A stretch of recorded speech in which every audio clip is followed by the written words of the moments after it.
One of probably my favorite games that I have absolutely failed to complete is Vampire the Masquerade Bloodlines. I saw it in a PC gaming mag some years ago, going back over a decade, and I kind of got that hint that I sometimes get when I think a game is going to be really amazing, and I'm more often right than not. And I managed to pick it up with a friend, and I played it on my mum's work laptop up until I think sort of the 2 or 3 hour mark where it just had a memory dump and I couldn't play any further. But it was probably one of my favorite games because it's one of those rare few where you can actually play a wordy character. Only a few encounters had to be solved with straight out force, and yeah, they were hard because I spec'd my character pretty much purely for dialogue.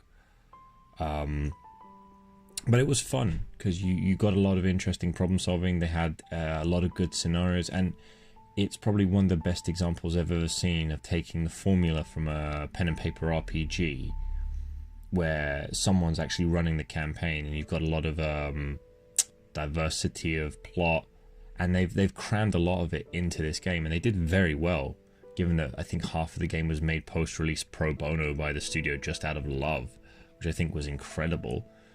The only reason I haven't been able to finish it is because it doesn't matter which PC I play it on or when, some bug always seems to screw me over, which is absolutely no fun.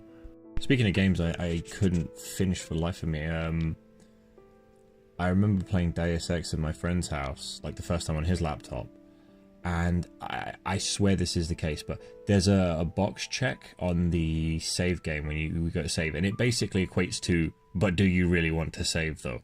And I did near perfect stealth runs of that first part of the game around the terrorist attack on the Statue of Liberty, and I kid you not, I saved, and I swore I saved, but I didn't check that box, so it just didn't save my file for me.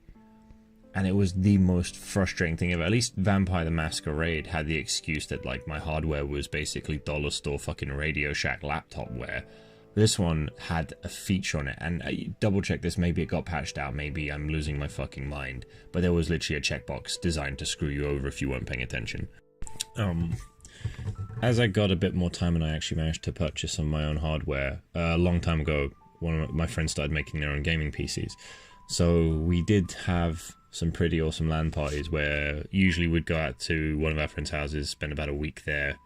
They'd throw together a rig for me to play something. We used to play just about anything, like a lot of Quake and Unreal Tournament, but also we'd play games like Divinity or like Spellforce 2, that's a whole episode in and of itself, how absolutely trolly the game design on that was. But let me put it this way, we ended up printing one of the maps of the first campaign areas to try and strategize, because the enemies in the area were consistently pushing our shit in, because we hadn't realized that there was a hidden level up mechanic that worked off of random monster spawns on the map.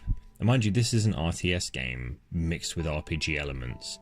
The balancing was terrible, and we loved it, and it was amazing and awful, and just ugh. One of the games that actually did LAN partying really well was the original Diablo 2, which effectively ended up with, I think, something like the 8 of us. So imagine 8 murder hobos just storming rooms completely dead silent, smashing pots and murdering everything in sight. You've got one person playing a druid, so they've effectively got most of London Zoo on the 6. You've got one person playing a necromancer, so you've got most of a coroner's court behind them, just fucking everything up. It was just amazing. Speaking of which, another game that we started to play a little later on was Arma 2. I was never very good at that, and partially I was just never good at spotting enemies, and it was usually like, again, graphics settings all the way down, trying to spot someone away at like 400 meters, and it's like searching for a bunch of jagged pixels in a magic eye painting, and it's just not going out for you. Suddenly you're taking fire, you're on the floor bleeding out, your friends are screaming at you, and then it's game over, back to the fucking start menu. I think Arma 3 made me a little bit better because I had better hardware by then and I'd started to get the hang of it, but that gives you an impression of just how fucking bad I was at this game. Going back for a second to more contemporary RPG stuff, two things I want to single right the fuck out. Darkest Dungeon and Shadowrun, the PC game series.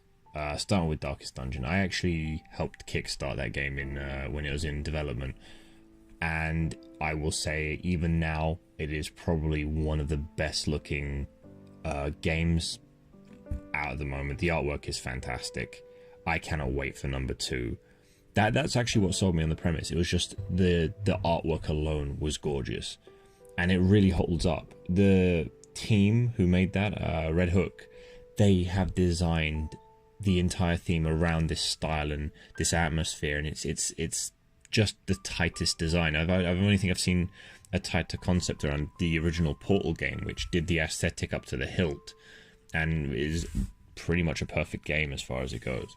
But picking that game up first time, I had this was like pre-release. They'd given me the early access because I donated something like 20-30 quid, and I remember playing it, and I was absolutely terrible at it because I didn't quite grasp the way to use movement mechanics and de-stressing.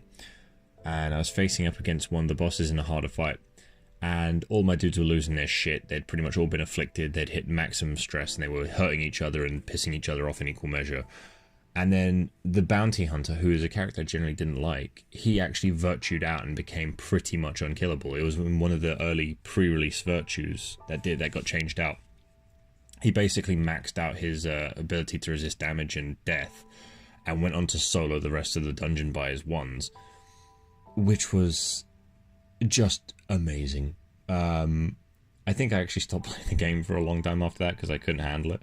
And then later patches made it a bit more balanced, and they changed a few things out, which was quite nice. They added changed the skill sets.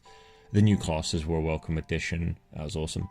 As for Shadowrun is another amazing example of how they made this absolutely diverse roleplay game. Very, very, very keyed into the source material, because it's probably the best example I've seen. There was a Shadowrun first-person Counter-Strike style shooter on Xbox and PS3, which was just awful. To give you an idea how far you can stray here, it literally was Counter-Strike with magic, and I don't even want to talk about that anymore.